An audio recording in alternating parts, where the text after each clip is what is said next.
Assalamualaikum warahmatullahi wabarakatuh. Perkenalkan, nama saya Lufitri Sari, NPM 22411072. Pada kesempatan yang berbahagia ini, saya akan membahas materi mengenai konsep dasar dan perencanaan manajemen sumber daya manusia dalam organisasi.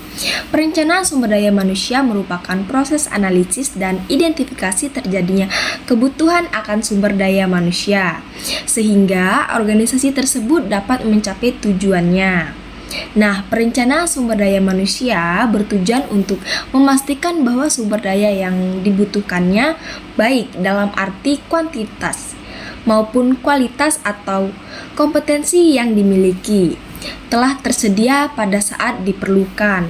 Nah, banyak perusahaan saat ini yang memiliki jumlah sumber daya manusia atau karyawan yang berlebih sehingga perusahaan tersebut menjadi tidak efisien karena memiliki beban biaya yang terlalu berat dan kurang lincah dalam respon perusahaan lingkungan. Nah, ada pula perusahaan yang mengalami kondisi sebaliknya, yaitu kekurangan karyawan sehingga tidak mampu menyelesaikan seluruh pekerjaan yang menjadi tanggung jawabnya dengan baik. Nah, kelebihan karyawan ataupun kekurangan karyawan dalam sebuah perusahaan mengidentifikasikan bahwa perencanaan sumber daya manusia belum dilaksanakan dengan baik. Padahal dengan perencanaan sumber daya manusia, perusahaan memahami kebutuhan sumber daya manusianya pada masa yang akan datang sebagai dasar dalam keputusan penyediaan yang mencakup rekrutmen, seleksi, dan penempatan karyawan. Nah, perencanaan atau planning adalah suatu proses untuk menentukan perencanaan atau program kegiatan. Suatu perencanaan selalu berkaitan dengan tujuan perencanaan, membantu kita untuk mengetahui apa yang harus dilakukan. Nah, perencanaan tidak dapat dibuat secara tergesa-gesa, namun memerlukan waktu yang cukup. Perencanaan merupakan fungsi pertama dalam manajemen yang harus dilakukan pada setiap organisasi. Suatu tujuan organisasi yang baik sekalipun tanpa melalui suatu proses perencanaan yang matang akan menyebabkan tidak tercapainya tujuan tersebut. Sehingga perencanaan merupakan hal awal yang harus dilakukan dalam suatu organisasi, termasuk di dalamnya perencanaan dalam hal ini sumber daya manusia. Nah, perencanaan sumber daya manusia atau SDM merupakan fungsi yang pertama-tama harus dilakukan dalam sebuah organisasi. Perencanaan sumber daya manusia adalah langkah-langkah tertentu yang diambil oleh manajemen guna menjamin bahwa bagi organisasi bersedia tenaga kerja yang tepat untuk menduduki berbagai kedudukan, jabatan dan pekerjaan yang tepat pada waktu yang tepat.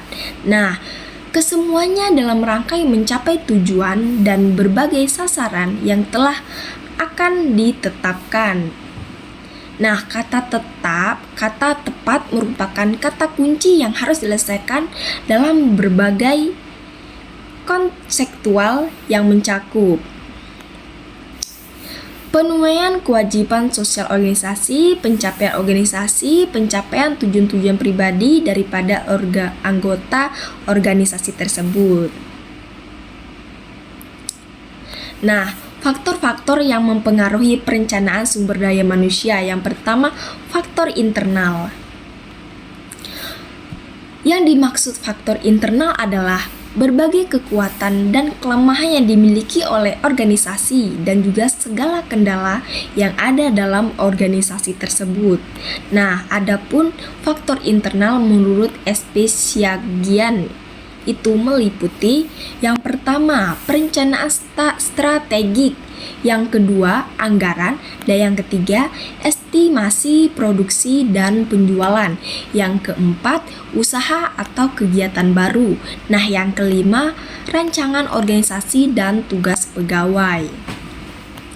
Pendapat lain mengemukakan bahwa faktor internal seperti dikemukakan oleh Kiddu meliputi: yang pertama, sistem informasi manajemen dan organisasi; yang kedua, sistem manajemen keuangan; dan yang ketiga, sistem marketing dan pasar; dan yang keempat, sistem manajemen pelaksanaan.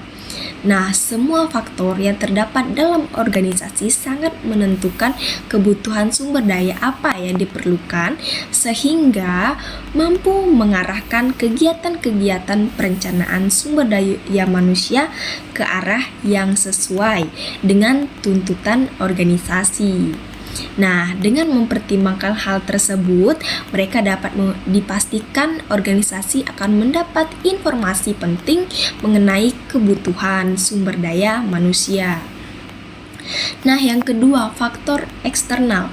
Yang dimaksud dengan faktor-faktor eksternal adalah berbagai hal yang diperkembangkan dan dipertumbuhkan berada di luar kemampuan organisasi untuk mengendalikannya.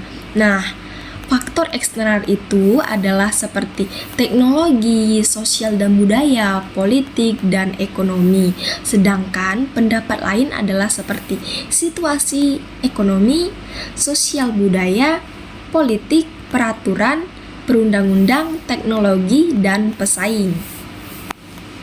Nah, sebenarnya dalam keempat faktor yang dikemukakan oleh King Gundu juga termasuk faktor administrasi dan hukum tersebut.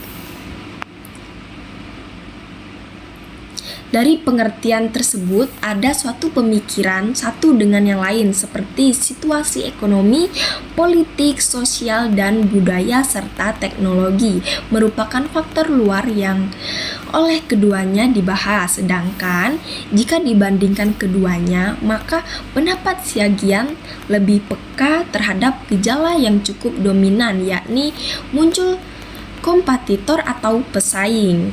Rupanya pesaing ini sangat dekat dengan luas sempitnya peluang. Jadi jika pesaing cukup kuat, maka mungkin dapat menutup peluang untuk meraih kesempatan dalam berkompetensi. Namun jika pesaing lemah, maka peluang akan cukup mudah untuk diraih. Nah, langkah-langkah perencanaan sumber daya manusia. Di dalam perencanaan sumber daya manusia perlu memperhatikan langkah-langkah yang harus ditempuh. Antara lain seperti dikatakan oleh Miller, Burke, dan Marian dalam perencanaan sumber daya manusia. Oke guys, mungkin itu saja yang bisa saya sampaikan.